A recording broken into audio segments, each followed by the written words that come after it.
మనిద్దరి మధ్యలో ఏ జన్మలో ఏ తీరని రుణం ఉందో, మరెందుకు ఇంతలో ఈ బంధనం ఇన్నింతలు పెరిగిందో, అమాయకమైన నీ చిన్నారి నవ్వును ఏ తల్లి కందో, ఇటే నీ దారి ఉందని నిన్ను ఏ సుడి గాలి పంపిందో.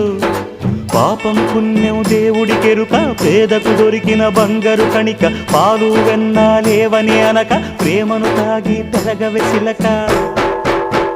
వలేసే పాడు లోకం కంటపడక ఉండు నాయనక, ఇలా నా గుండెలోనే గువ్వల కొలు ఉండిపోయింక. ఇటే పోస్తే ఎమున్నైనా నిలేస్తానే, మరింక ఏ కీడు నీ వంక రాలేదు.